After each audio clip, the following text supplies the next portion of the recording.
Hello, welcome back to Full of a Took. It is the word squeltering?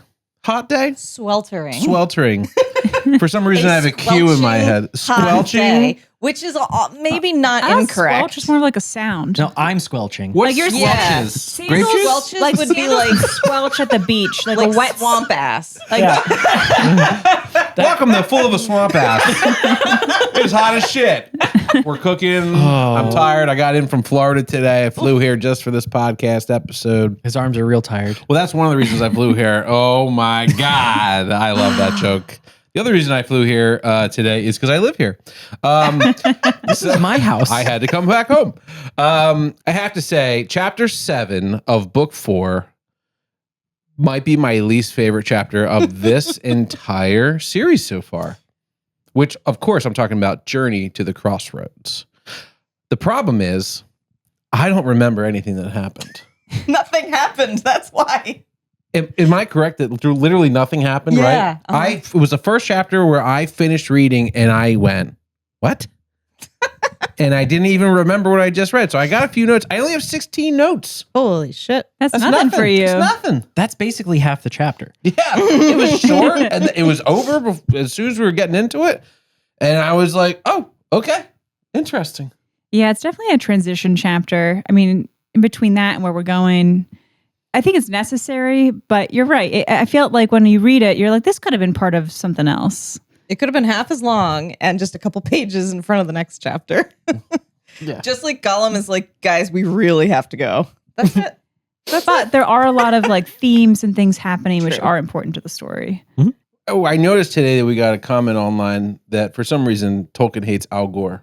I didn't quite understand it, but I didn't know they were alive at the same time. Tolkien has some feelings about the internet at large. And we all know Al Gore invented the internet. We all know Right. that Tolkien's super serial. Very. Very. Tolkien's one of those people who believes that only cowards use subtext. Interesting. Yeah. Interesting. That's a direct quote.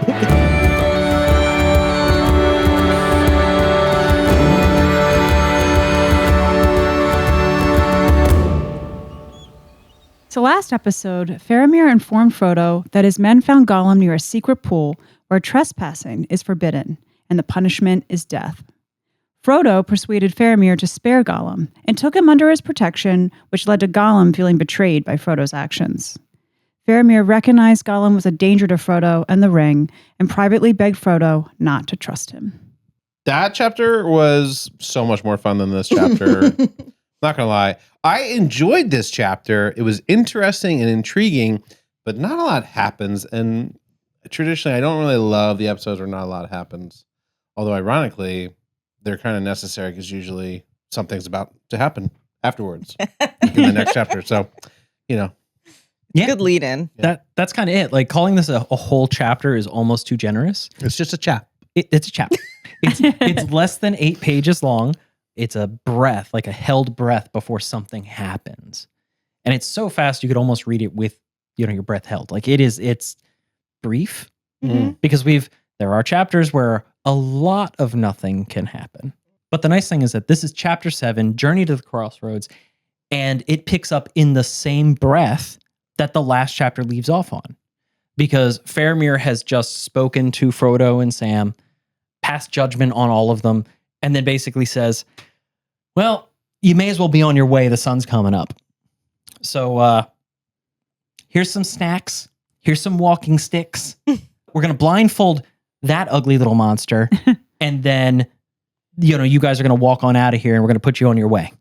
But Frodo's like, no, we've done this before at Lothlorien. If one of us has to be blindfolded, it's going to be all of us. Faramir, whatever. Everybody gets blindfolded and they go on their way with 2 lost boys and a little murder monster. Remember, Faramir now understands the stakes. He understands what Frodo has, what his mission is roughly, because Faramir's taking them out into the woods to basically set them loose in Ithilien so they can go down to the crossroads and eventually find their way up towards Minas Morgul and then over the pass of Cirith Ungol and into Mordor finally. Map time. It hasn't changed a whole lot. The mountains are still east of them, And they're Where going are to the crossroads?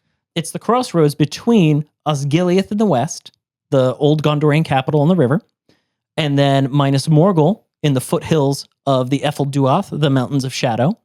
And that's the west-east road. And then the north-south bit is the road that leads either to the Morannon, the Black Gate in the north, or south that just goes out of Ithilien and out of Gondor down into Harad, Right. where the Easterlings come out. So the idea is it's just a landmark that Gollum can use to navigate them to this cursed city of the dead, which sounds great, right? Oh, fun. Faramir really not cool with this whole plan, but again, he can't dissuade someone to forsake their honor. It's not for him to decide what Frodo's path is going to be. All he can do is give Frodo and Sam food, let them know where the safe water is, and give them little walking sticks. Is that the staves? Yes. Yeah. A stave is like a rod, a wooden pole. Okay. Because it was like he handed them staves, and I was like, what? I always think of a stave as being like part of a barrel. Yeah, like a barrel more of a stave, plank. like a stick. Yeah. Yeah. But he said they were cut down. Because it's like you can't give a hobbit a normal sized walking stick. That's like a spear. Jeez. That's just way out there. Like, whoa, what do we do with that? But no, they have little hobbity walking sticks and food. Gollum gets nothing. Which is fine, because what are you going to feed the naked little creature anyway, right? All he wants is sacred fish. Right, but those fish are too good for him. The only good news that Faramir can give is that he sent scouts in every direction, and the country is quiet. The enemy is not moving. There's no troops on the road. There's nothing else going on. He calls it basically a lovely false peace in an occupied country. Faramir basically gives Frodo a little forehead kiss and says, "Good luck, buddy," and disappears into the woods with the rest of his men. And in a heartbeat and a half, Frodo, Sam, and Gollum are left alone.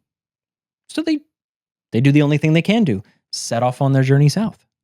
They march all day through the trees, and there's a lovely description of all the kinds of flowers and everything else. It's a wonderful springtime country. I'm sure you'd love it if you went there and you weren't murdered by orcs. But the important thing is that they go all day without seeing or hearing anything. Birds, animals, nothing. The country is ominously quiet.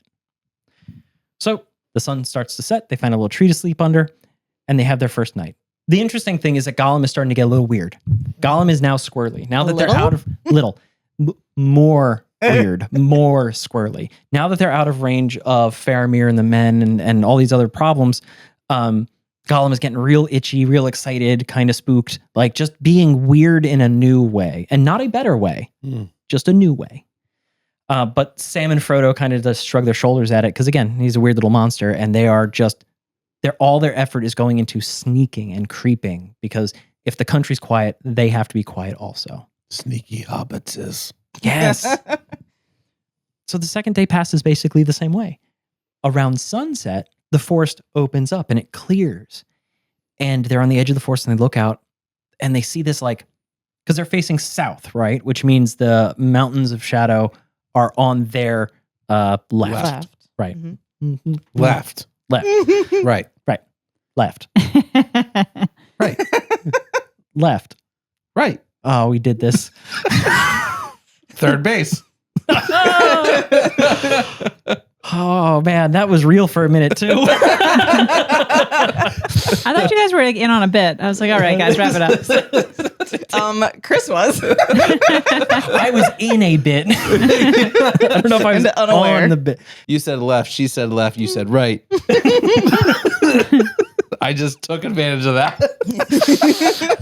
Oh, Jesus Christ. So anyway, the mountains. Evil. I have to make sure I take advantage of you at least once a week. That's fair. Do you not watch the show? Different bit, Chris. Different bit. Fuck. Oh my goodness.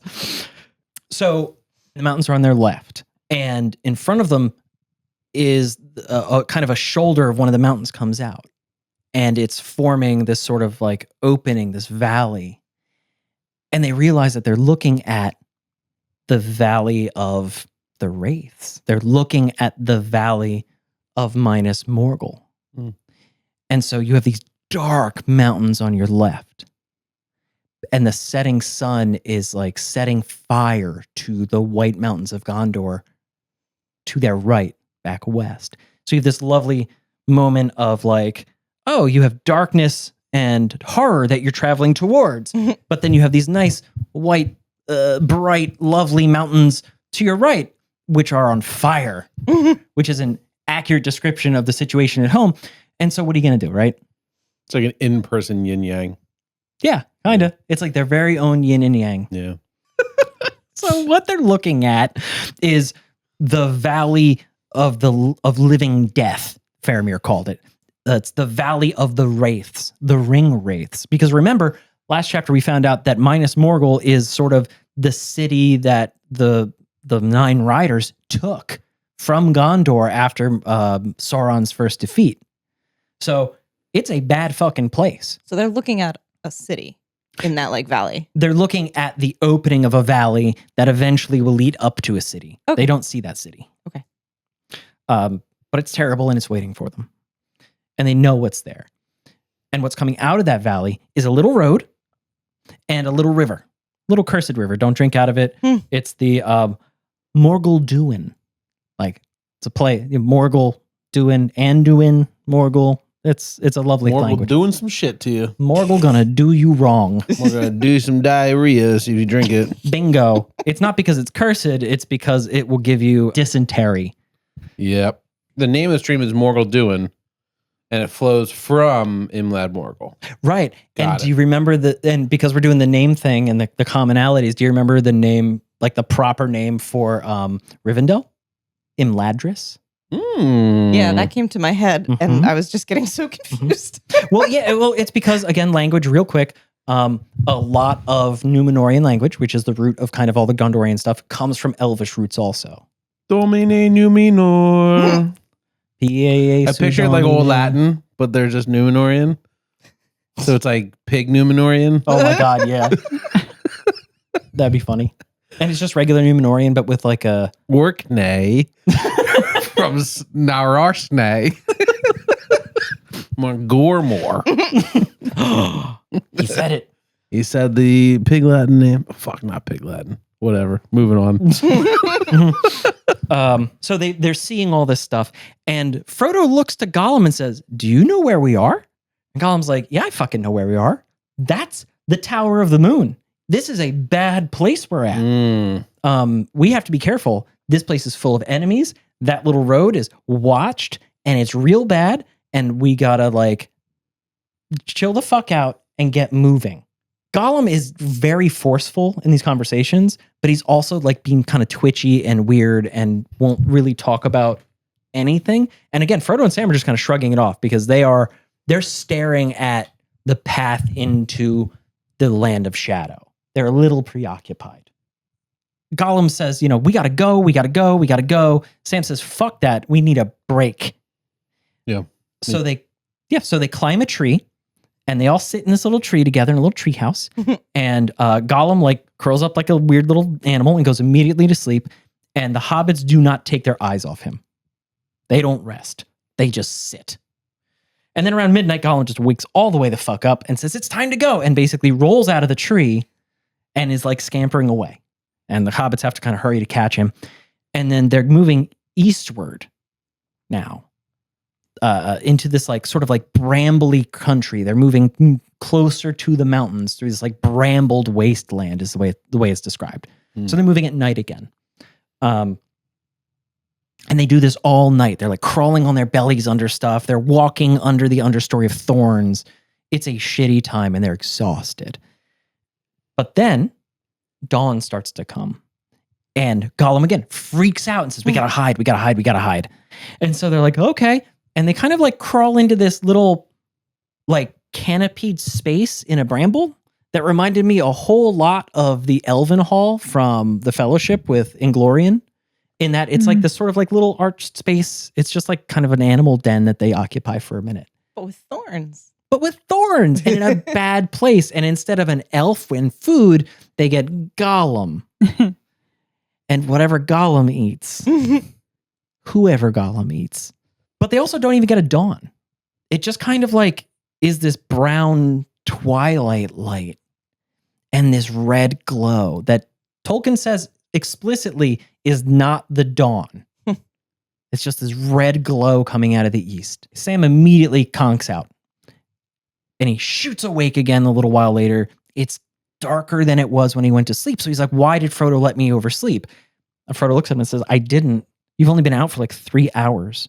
The dawn did not come. The day is not getting brighter. It's getting darker. That's weird. Creepy. And it's been weird, and there's like drumming, and like the ground is vibrating, and it's Frodo is having bad vibes all through, just terrible. You know, he's kind of justified because they have what amounts to a little earthquake. The ground quakes, and the rocks jump, and Frodo's like, yeah, fuck, I think we're probably near the end of this, and it's not gonna go well. And Sam nods along. He says, yeah, but my old gaffer says as long as there's life, there's hope. Frodo's like, yeah. Cool story. I'm going to sleep. Fuck off. I'm tired of your hope. Right. Right. But this is a really cool moment because it shows us sort of like Frodo is burdened and Frodo's sense of duty compels him forward. And Sam's sense of duty is to Frodo. And so he's got this like wildly deep well of optimism and strength. And he's tapping it for all it's worth to help carry Frodo along, to help Frodo do the thing that he needs to do. Because sure, Sam recognizes on some level that like, yeah, it's important for everybody that the ring gets to the volcano, whatever. But if Frodo didn't want to do that, Sam would not give a single fuck about that. True. He just wants to help Frodo. And it's one of those things where like we start to really see that change in balance and where the strength and determination in the party is. Because Sam is the stand-up guy. Yeah. He also says, "In need of victuals." Right. Where there's life, there's hope. And also I need something in my tongue. And I want food snackies. Right. You're not wrong. Don't blame him. That feels like something a father would say to a little hobbit. Like, of course you're hungry. You're alive. Especially to a small growing boy. Also, are hobbits, when they're small, like groundhog size? Aww. Like when they're like Probably. children? Like, Like, I feel like a healthy hobbit baby comes out like the size of a Coke can. yeah. Like gird like soccer ball size. Small. Yeah, right? Like you put it in a sock. Like the trolls. Yeah, like the troll dolls with the hair and a little drool in the belly button. Yeah. I was thinking Cabbage Patch Kids. Yeah. Yeah. Oh man, that's fun. But like Frodo is knocked out, and he's having bad dreams, and he's like kicking again like a puppy in his dream, and he's just not having a good time. And Sam is just kind of watching him, and also starting to have a bad time. And that's when Gollum shows up again, Yay. and Gollum's like, "Wake the fuck up! It's time to go. We gotta go. We doing this." And Sam is over it, and Frodo's honestly over it too, but they both get up because there's nothing else to do. They can see the mountains. They can see the valley they have to go to. They just have to go down to the crossroads, bang a left, and enter the valley of the living dead, cross the mountains, go into hell, climb a volcano, throw the cursed jewelry inside. And hope And then they get out. get out, maybe, but we haven't thought that far. Well, if you're Frodo, the plan doesn't go any further. Yeah. If you're True. Sam, you're really just thinking about that little box of soil in your pocket going, I really hope I get to put some tomatoes in the ground next summer. Yeah. As the sun is beginning to set, because they took off in the afternoon, because it's the shitty, dark, brown, weird day with no dawn. But now the sun is setting on the other side, so it's kind of like, okay, the time has clearly passed. I'm not in purgatory in some kind of like awful hell. The rules still apply a little bit. But they can see this circle of enormous trees, huge ancient trees, half dead, but ancient and huge, in a ring around the crossroads where the north, south, east, and west roads go. So they go down into this ring of trees, and there's a crossroads. It's 4 ways. Behind them, the road goes north to the Black Gate of Mordor, which they cannot pass. Right. South, the road goes to Harad, which is an enemy country that is the only thing there are the soldiers that Sauron is pulling to him to throw into Gondor. Mm-hmm. To their right and west, the road goes to Osgiliath, the ruined capital of Gondor.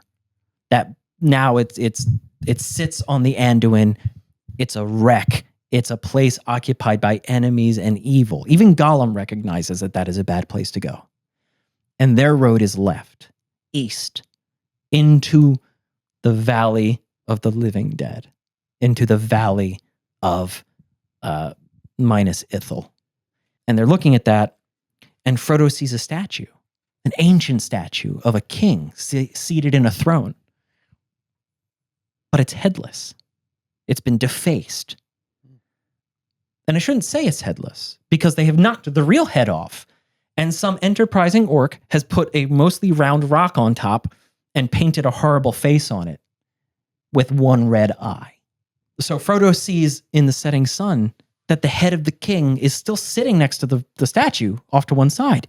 And like, he has this wonderful moment where he looks at it and it's still this like noble face, this strong face. It's got a crown, a metal crown inlaid that has not been removed. The king has a crown.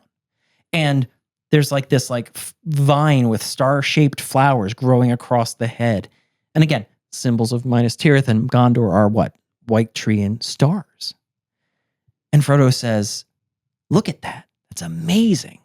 This country cannot be conquered forever. Evil cannot conquer forever. Mm-hmm. And then the sun sets and the chapter's over. That was the best part of the chapter, the statue. Yeah, honestly. What a way to end on such a high. I was like, we really needed that. Yeah. It was about 6 sentences though. Like Yeah, an it was 8-page like the chapter. last paragraph. It was amazing. The sunset. It was. Yeah. It was interesting. I don't know that it was like this big like comeuppance. It just more so felt. It felt the same to me as when they're going on the road to Isengard and they see the hand that's like pointed. You know, like, oh, it was Isengard. Like I'm just like, oh, well, This chapter was all about setting the tone. a thing in the woods. Moving on. Yeah. Well, it's not about what the thing is. It's about what Frodo takes from it. Because remember, Frodo's kind of hopeless. So for him to get even a glimmer of something is great. Yeah. And so it shows that even though he's exhausted, even though he's having like weird bad dreams, even though he's living a hell, there's still something in him looking for hope, looking for signs, looking for something to help him continue. Yeah. And it can't just be Sam pushing him from behind the whole time. Yeah. I'm so thankful that was a fast summary. So thank you. That was, if that 8 pages turned into your normal hour and a half, I would have probably ended my life. I'm just kidding. But it was perfect. It moved quickly. It actually clarified a couple questions I had.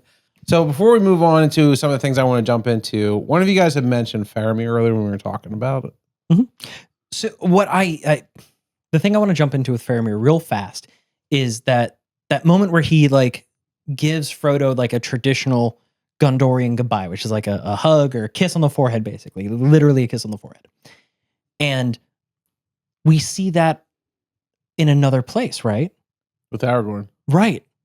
So Aragorn is giving a traditional Númenórean goodbye to Boromir. Yes. But now that is explicitly characterized as being a cultural thing. Mhm. So that just kind of like ties Aragorn closer to Gondor. It proves that he is of those people. And so like that, I thought that was a really neat moment and kind of a callback to something that we remarked on, but didn't really have a whole explanation for at the time, right? Yeah. Right. Absolutely. Because it kind of seems over the top in a sense that Aragorn would give him such a formal, sacred goodbye, even though he does have a lot of respect for him and they did go on that whole journey together. And Boromir does deserve it in the end. But it's nice that we finally see why. That's just their custom. Yeah. Yeah, like if Boromir wasn't dying and he was taking a nap, would Aragorn still kiss him on the head? No, but Sam would kiss Frodo. Yes. Yeah. We've established that. It would be a tuck in and Big wet kiss. It's funny because when you brought this up, I knew that you were talking about Aragorn. And I knew that because I watched that scene today.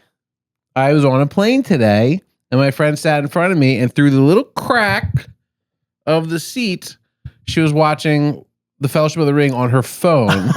So you were watching the And Fellowship she of the had Ring. the AirPods in and I couldn't hear anything. And I watched the entire movie through the crack silently. That must have been very satisfying. And all the way to the end. And I had a great time. I knew every scene. I kept tapping and going, this scene's great. Pay attention. This is a good scene. I bet she Don't loved look at that. me. Look at the screen. Yeah, like this is a really good part. This is a good part.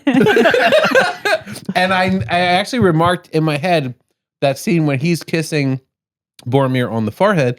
I thought to myself, well, that's interesting. I never really paid attention to like that. It's like almost like a ceremonial kiss. Mhm. Right. And it's just funny that you bring that up now because I thought about that today when we watched the movie. It went right over my head. Mhm. Mhm. So I noticed another parallel between Faramir and Aragorn. Did you guys notice that Faramir doesn't really sleep?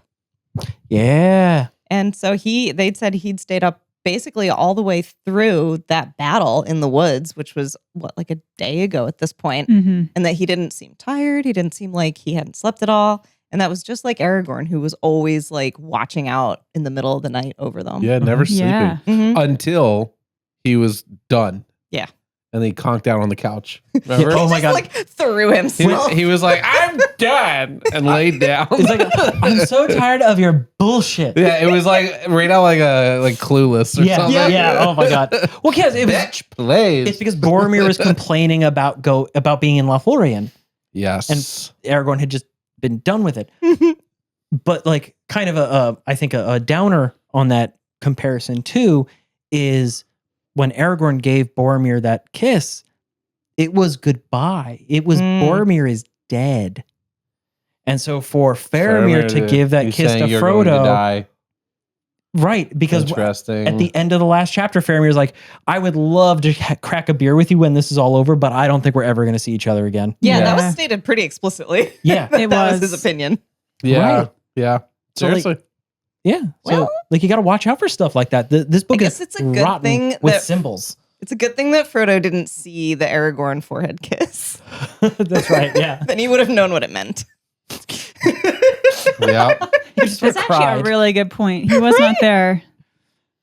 Well, if he wasn't selfully running around invisible, he would have seen it. Frodo was the reason for the season. He doesn't have to be there for the whole thing. Yeah. Oh my God.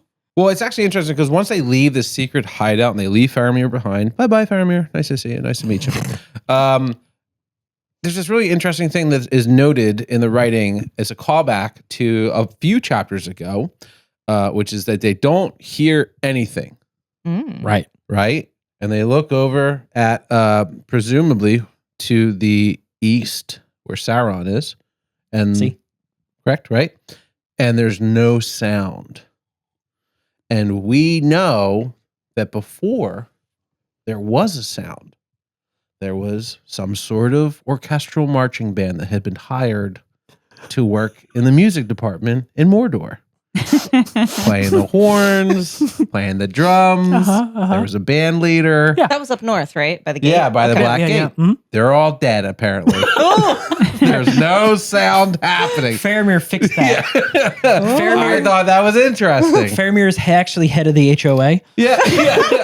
They had talked a little bit about the fact that there was just sort of this endless like, but you know, the horns, there's drums, like, and that was just like this looming sound. Of doom, Yeah, like this dooming, no. There was this dooming like sound in the air, and I was just thinking to myself how eerie it must be to arrive to a place and hear the worst soundtrack ever being played by the worst band in the worst place, to not even hearing that. Yeah. And that must be psychologically kind of fucking with them as well, Especially because they're trying to like sneak around and not be apprehended by the enemy. Yeah, And so now there's not even a cover of noise. exactly.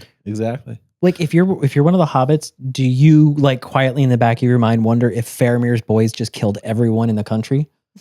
Like there's no noise because Faramir fixed the problem? Yeah, That would be great. That'd It be great. reminded me of the flight to the ford, where Ooh. the road was suspiciously just empty and there were no problems for them and it was quiet Except for the jewel. because for the Joel. Just because somebody else screaming. just fucked up everyone that was out to get them. Yeah, Glorfindel. But who? Gryffindor, Yeah, right. I forgot Right. about that guy. My man. I almost said Gryffindor.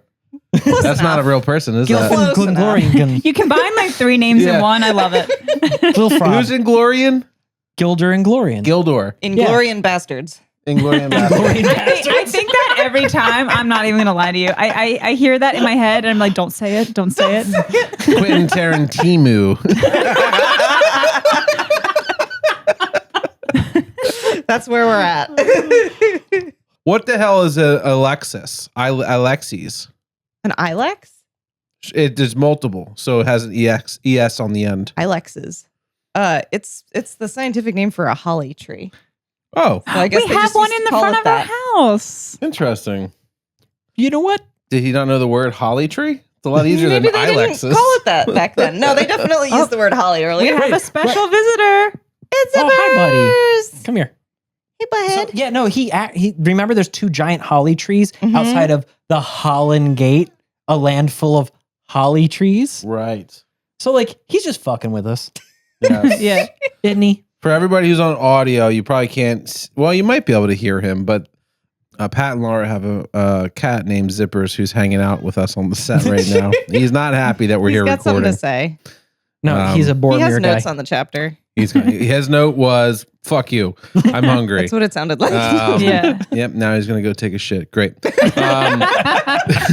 The life of a cat. It's so hard. He is taking. Oh, a no, shit. he is actually. Oh no! Oh, I he's think- pointing at us. I think he came over to let us know, like, I'm about to drop a deuce. It's Yeah, a he's warning. like, I'm pooping. Get out. That's actually really, polite of him to be like, pause the podcast, guys.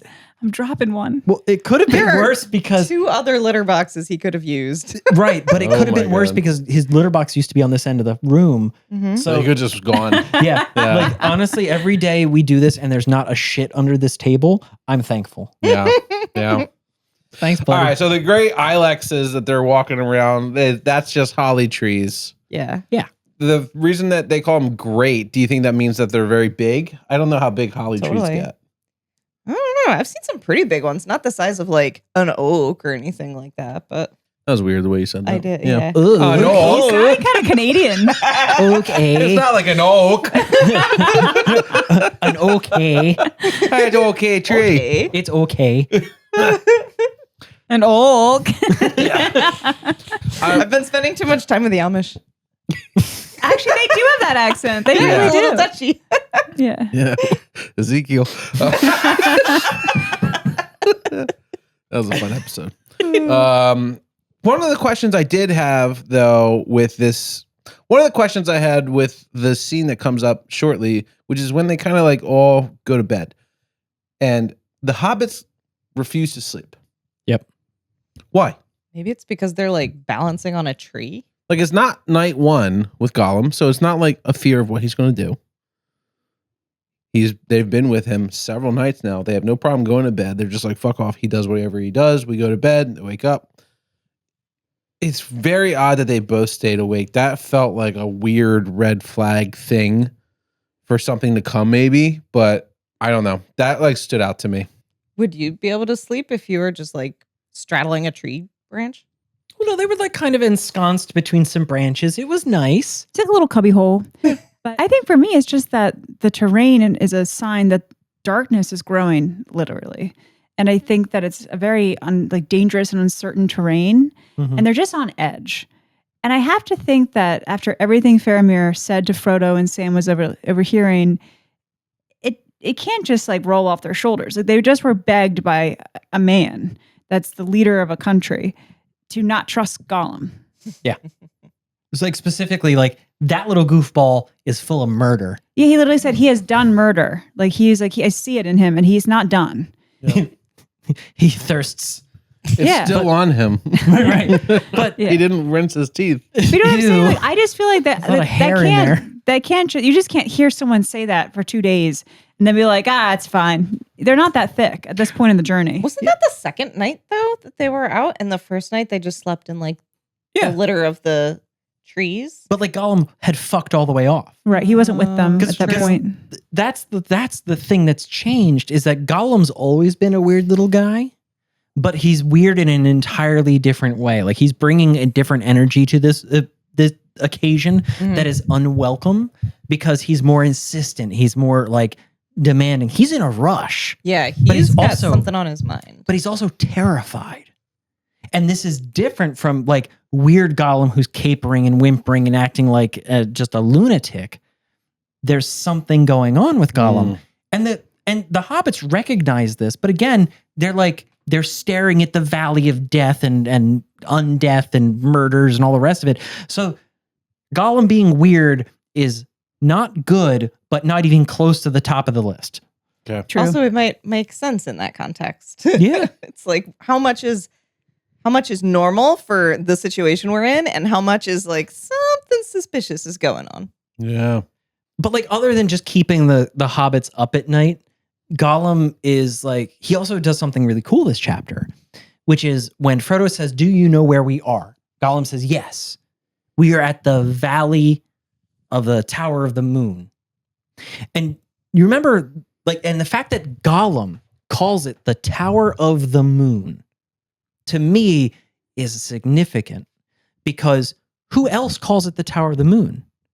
Frodo does when he's talking to Faramir, but Faramir corrects him and goes, no, this is not Minas Ithil. This is Minas Morgul now. It is a fallen city. It is the city of sorcery, the Tower of Sorcery. Tower of the Moon was the name before it fell. Yes. In Old Gondor, it was the Tower of the Moon. It was Minas Ithil. Mm-hmm. Then it was conquered by the Wraiths, and then it became known as Minas Morgul, this Tower of Sorcery. And now it's the Valley of the Living Dead. And like, that's fucked. Who told that story? Faramir. Okay. Yeah. And So Gollum didn't hear that story. right. No. Interesting. Right. Okay. So my question to you guys is, who told Gollum it's called the Tower of the Moon? Who's calling it by its oldest name? Right? Probably somebody who's very, very, very, very, very old Right? who lives nearby. Right? Like that always struck me, that moment, because Yeah. like that's super deliberate. Because Gollum doesn't use a lot of proper names for anything. No, he Yeah. doesn't. It's like the only proper names he uses are Master for Frodo, capital M, and Precious, capital P, and that's about it. Smeagol. And Smeagol. And it's also Capital interesting. Capital or Smeagol.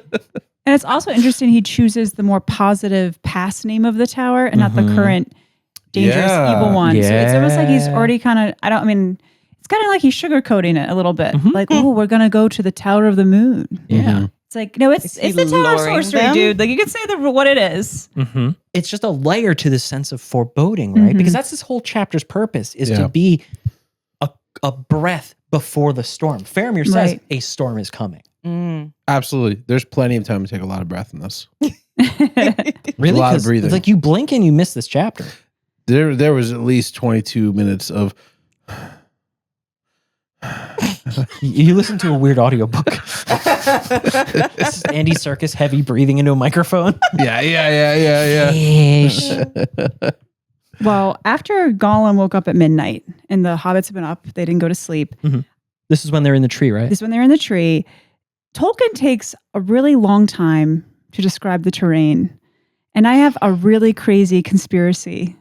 You know, after Gollum tells the hobbits day soon, Tolkien goes into this whole thing about gorse bushes. And I'm just going to read the whole description in its entirety. It says, the gorse bushes became more frequent as they got nearer the top. Very old and tall they were, gaunt and leggy below, but thick above, and already putting out yellow flowers that glimmered in the gloom and gave a faint, sweet scent. And immediately when it said they were old and tall and kind of had like long legs and like a busty top, I thought, oh, did we find the Entwives? I don't know. Oh my gosh. Like I'm not, and I know I read this before. I don't remember this part or this description. And I think ever since book 3, when Treebeard is like, we can't find them. They went to a special spot, blah, blah, blah. They told us where they'd be. And he described them as like brown and like bent and haggard. I mean, it says they're gaunt. I was like, and they're leggy. I was like, I think these are the female Entwives, and I'm probably wrong. I know. I feel like it would be devastating if it were. Well, because Right. it used to 'Cause be they're, the, like, the Tower of the Moon, this trapped there. beautiful Ugh. place. Yeah. They're like imprisoned there now. Right. They can't leave. I'm probably wrong, but this just is the sleeping. only hint of them, I think, or a little clue. Yeah. Because why would you, in the middle of like Gollum waking up at midnight and then being like, we gotta go. He takes like 2 sentences to describe these bushes. So the only other thing that I pay any attention to when we talk about Entwives is, remember Hamfast? All the way back in the day, who was up on the North Moors and saw a walking tree? Oh, true. And when the hobbits described the Shire, Treebeard was specifically like, that sounds like a good place for Entwives. Oh. But like for them to be in Ithelin, in the Garden of the Moon, essentially, right. that's super fucking cool. Also sad. But it would be sad. Super sad. Yeah. I hope they're actually in Hobbiton. That'd be a much nicer place end for them. Yeah. I want to talk about Sam's dream. And Pat didn't bring this up during the summary, but it happened the morning that they saw that terrible sunrise that was like dark and gray and twilight. Right after that, Sam took first sleep. And he had this dream, and I want to read it because I can't do it justice. He thought he was back in the Bag End garden looking for something, but he had a heavy pack on his back, which made him stoop. It all seemed very weedy and rank somehow, and thorns and bracken were invading the beds down near the bottom hedge. A job of work for me, I can see, but I'm so tired, he kept on saying. Presently, he remembered what he was looking for. My pipe, he said, and with that, he woke up. Silly, he said to himself as he opened his eyes and wondered why he was lying down under the hedge. It's in your pack all the time. Then he realized, first, that the pipe might be in his pack, but he had no leaf, and next, that he was hundreds of miles from Bag End. That broke me. You guys ever wake up from a dream that's like everything in your life is perfect and, you know, you won the lottery or you have this like amazing house somewhere and you wake up and you're like, oh, that didn't happen. Fuck. Absolutely. I have like recurring nightmares, or I used to anyway, a ton of them. And it was always like zombies. Ooh. And I found out recently that it's a common thing. The problem I had in my dreams was like a common thing where it's like you try to fight something in your dream and it's like you're just like you're doing little punches. You can't hit hard enough. It's because a part of your brain is aware that the impulses aren't moving your arm. So like your body on a different level is aware that you're not actually putting force into any motion. Yes. So your brain is processing that as like you punch like a girl. How are you going to kill this vampire? Yeah. That's I have a history of that. Killing vampires? No, of struggling with issues of that. And then waking RJ up going, and trying to punch into the air. Oh no. RJ, I'm so He sorry. never gets me. I have pillows and everything around me. It's fine. Because I know that feeling and I hate it. And There's I a hate pillow that wall feeling. between you two, Yeah. just in case. There actually is a pillow wall right now. Yeah. Yeah. Laura kicked me in her sleep once and blamed me for it. That happens. I don't remember that. You hurt your foot. Maybe because I was sleeping. You hurt your foot and you woke yourself up and you said, why did you do that? But like the punching, I'll have dreams where like I'm trying to scream or I'm trying to cry and it just won't happen. And then you'll wake me up and be like, Laura, you were like whimpering in your sleep. So I guess my body knows that like it's not happening. Dude, it was just like you and the cats on the other side of the bed, like all vibrating. It's like the cats are purring real hard and you're just, What the hell's going on in your I know, bedroom? right? I don't know. We watch a lot of scary movies before bed. That's really Fun. good. Yeah, that's true. Yeah. The funny thing about RJ when she dreams is that half of the time it is while she's sitting on the couch next to me while we watch TV. And she will start talking very loudly in her dreams. Oh, like she's asleep. Yes. But Okay. I'm like saying full sentences, She responding. talks. It's nonsense. And I film it every time. And as soon as I wake her up, I go, watch this. That's awesome. But what I'm seeing is real words and sentences. They just don't mean anything because you're not in the dream. Yeah. Pat will say complete gibberish. It won't be words. It won't be sentences. It's very clearly speech, but it doesn't mean anything. Was it like when a It's so toddler fun. babbles? Yes. Very my clearly gosh. saying something? Uh-huh. Yeah. It's really funny. Wake up, sleepies. Sorry, that's a Gollum Moving joke. on. Yeah. Are you rested? Are you Did you have beautiful sleep? No, and fuck you. Pretty much. I thought it was interesting that Tolkien described it as beyond sad Gondor.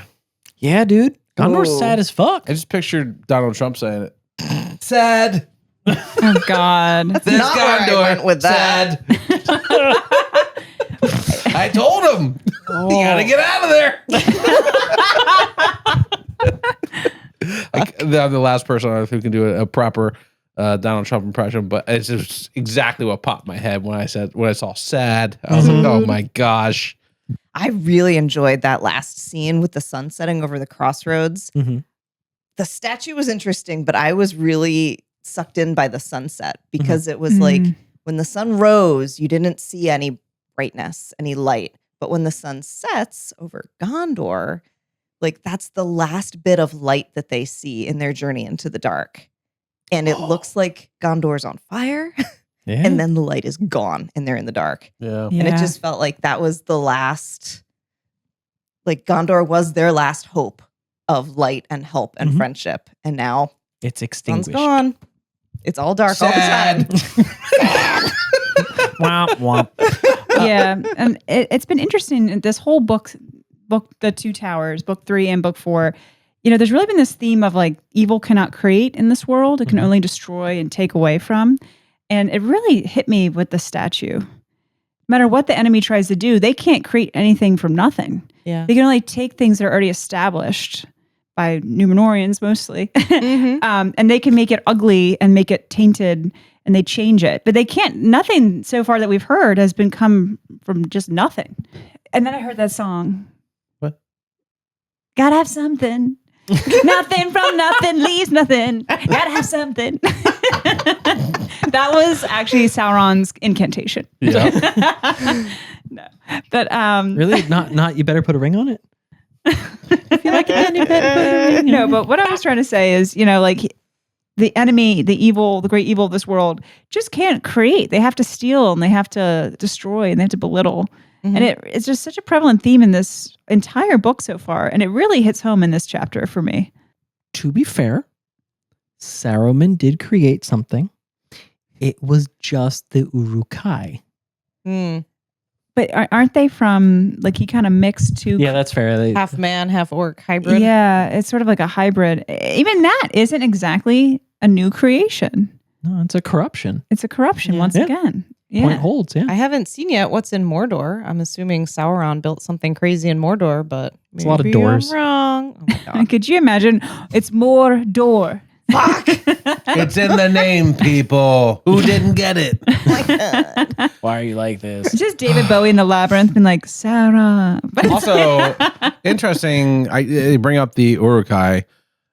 I'm just guessing. I don't know, but I'm assuming we're done with them because Saruman's goodbye. We're not in that area anymore. The Uruk-hai reports to Saruman, and he's no longer a threat. Then They have free agency and they're going to go fight for whoever pays them the best. maybe Whoever I don't know, promises them yeah. the best things. But I don't know. most of them were murdered by trees. That's so, right. like, you guys are not wrong, though. Like, there's the point is that defeating Saruman did not end the evil that Saruman put into the world in the same way that defeating Sauron the first time didn't end that evil. Because remember, that's how we got Minas Morgul. The evil is real in this world, and there's knock-on effects and additional, like, this world lives, breathes, and moves. And so your question's real. And the answer is, we'll have to wait and see. yeah. Obviously. Yeah. But like, it's real. It's a good question because like this is a layered world with a lot of nuance and a lot of character interaction. And there's many characters and things that we have met at this point that we are done with that have served their purpose. But there's a lot of characters and things and mechanisms that we are not done with. Yeah. Like we are going to continue to see some pretty cool shit happen. Like there's a whole nother book and the ride gets wilder. Yeah. So one thing before we move away from that is you guys remember when Canada had those crazy wildfires and how like wild the sky was, how like dark it was, how red the sun was, Changed color. Yeah. changed colors. It was dim, it was brown, it was smoke doing that, right? Mm-hmm. So that's what the hobbits are living right now. You remember that blood red sun over New York City? Crazy shit. Yeah. That's what the hobbits are dealing with right now. That's their mourning on the last day when they're like, oh, this is fun. Mm-hmm. And then like the ground is rumbling and there's a red glow in the distance that is not the sun. It took me a couple of times reading this to like really think about that and care about what that meant. Like that's a volcanic eruption. Mm-hmm. And like we have Mount Doom, we have this volcano going. It's like it's all implied, it's all there, but like we're not handed that definitively. Like Frodo doesn't say like, oh, the mountain's vomiting fire, because he has no concept for that. Mhm. But I thought that was really cool because, you know, living in 2025 the way we do, we've experienced certain parts of that. Damn, that's A crazy. lot. Well, in the words of my good friend Frodo Baggins of Bag End, they cannot conquer forever. At least Ideally. just for one more book. I'm hungry. We got treats? All right, so this chapter was Journey to the Crossroads. I present to you Yes. hot Crossroads buns. I love it. Ah, Crossroads Buns. That's all I got. See how they run. I actually appreciate it's not like old, stale. Yeah, I could have Trail fed mix you from trail mix Faramir. again. So this was my first time ever trying to make hot cross buns, and was it a success? I'm not really sure. I don't know if they're right, but maybe you can tell me. I've never had one before. So it's kind of like a brioche bun, like the size of a hamburger bun. And it's drizzled with an incredible amount of frosting yeah, in a big, like just an X, like a cross. Mm-hmm. Yeah, Crossroads. It looks like a biscuit with and are there gravy raisins on it. inside? There's some fruit inside. There's raisins and craisins. Raisins It's and better raisins. than hot crass buns. Yeah. Hot crass buns. Which when you grab one, they're like, fuck you. Oh, fuck. Oh no. There's frosting on the carpet now. Well, here Great. it goes. Yay. Okay. Have you guys ever had these before? I know it's like a big Easter thing. I actually never make had them them. every Sunday. Okay. I believe that. I don't know how authentic they were, but I had one once in Carlisle where I grew up. And aren't they normally British? I don't They're know. hot cross buns. Buns? Yeah, the ones I had were like really buttery and really like, they just kind of taste like a buttery roll. Like these taste, I feel like more authentic. I feel like this is when I think of hot cross bun, it's really like a mix of a scone and a biscuit. Mm-hmm. Yeah, these are great. These They're are very really great. soft. There's a really nice flavor to it. What is the like the cream on it? It's just a little icing. It's confectioner sugar, milk, and vanilla. Okay. Touch of salt. What are the main ingredients in this this bun that's hot and crossed? Flour, butter, milk, and then there's some yeast and baking powder. Okay, it's pretty straightforward. powder, yeah. These are And then a good bunch of good spices. flavors. Yeah, a bunch of spices, a This little bit is of brown really sugar. good. Yeah. What spices? I feel like, do spices normally go into baking? Totally, yeah. Really? Mhm. What? Like what? I don't bake, so I don't even. Depends on what you're making, but like a lot Do of you times. mean like salt and pepper? No. It has nutmeg, allspice, and cinnamon. Oh, like cinnamon, I guess is a spice. Yeah, Mm-hmm. nutmeg and all. What was the other one? Allspice. I don't know what those things are. They're in pumpkin Allspice pie. is a mix of lots of other spices. They're really yummy. Allspice.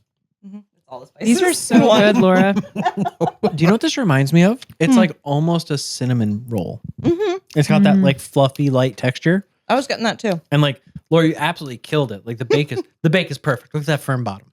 I made 2 trays of them. One of them does not have the firm bottom, so I didn't feed you guys that. That means I'm going to eat them all week. Yeah, you are. Oh, okay. Well, I was worried about this because they were supposed to be able to. You were supposed to be able to form them into balls, and the dough was like absolutely not. It was so wet and sticky. I think So I was like, "Well, we're gonna try it anyway." I think my favorite part is just the color.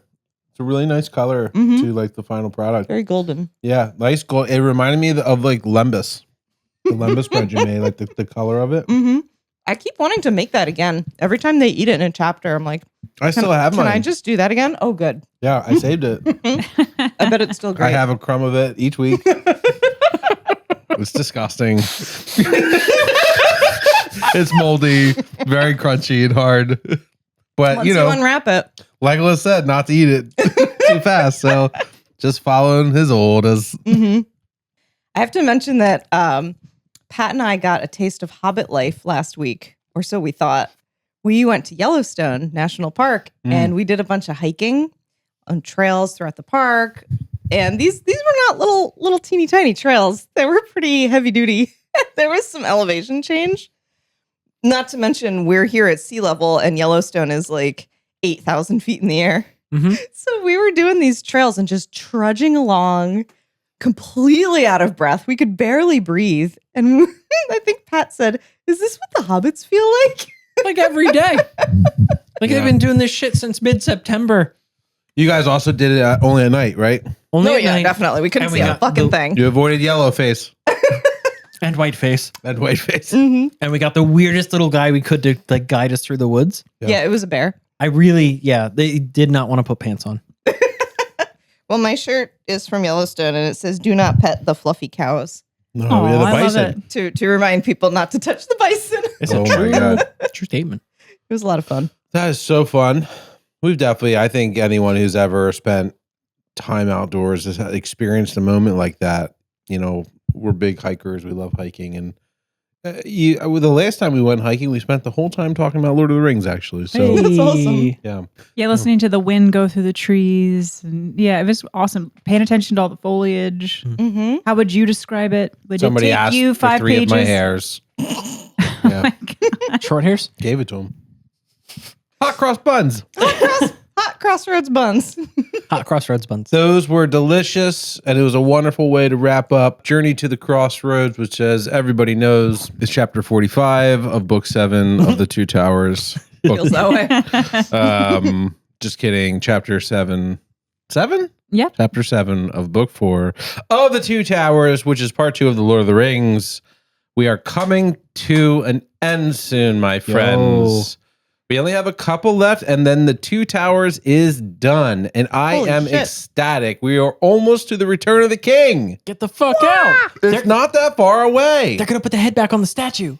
Yes. Yeah. The king has a crown. They wrote a whole book. Everything in book 5 and 6 is just about fixing the statue. Right. There's no masons in the area, so They went Yeah, to all the minus- dwarves died. Yeah, Yeah. Well, yeah, Ooh. that was rough. But at least they have super glue in Gondor. they do. They do. Fresh horse glue. Oh. So where do you think they Build came a from? pony. Yeah. That's why Rohan's so important. Rohan! This leads me to my next big question. What the heck is going to happen in chapter 8 of the Two Towers? I need to know. What is chapter 8 called? The Stairs of Cirith Ungol. Oh, I love that actor. He's that big Irish guy that's pulling up right now. Yeah, he was the lead in Oppenheimer. Yeah. Yeah, he's leading Just kidding. Oppenheimer, right? The Stairs of Cirith Ungol. Cirith Ungol, not a good place. I can tell you, I don't even know what it is. It's not a good It place. sounds bad. Yeah, That's a terrible Faramir was sounding not place. a fan. Not Faramir approved. Faramir, not here. He ain't going there. God, there's a joke in there. We're somewhere. aware. All right, that's enough. Thank you guys so much for listening in. If you haven't subscribed to us already, go on, click subscribe on the audio, the video, whatever you end up doing. We're also on TikTok and Instagram. We still have a MySpace. You can find us at geocities.com. I'm just kidding. Yeah, you can email us at hobbits@aol.com. If Yahoo.com. anybody who enjoys this podcast, give us a rating. We would love a 5-star rating, and we'll do almost anything for one. So, Almost. Hot cross Yeah. buns. including spending many hours per week making a show for you guys to watch. We love doing this. We're having a great time. I am so excited to be wrapping up the Two Towers so shortly with you guys. What a fun journey this has been. Nuts. I can't believe that we're about to cross the 2/3 threshold where we are 2 of the 3 books done for the Lord of the Holy Rings. What a shit. crazy Yeah. experience that is.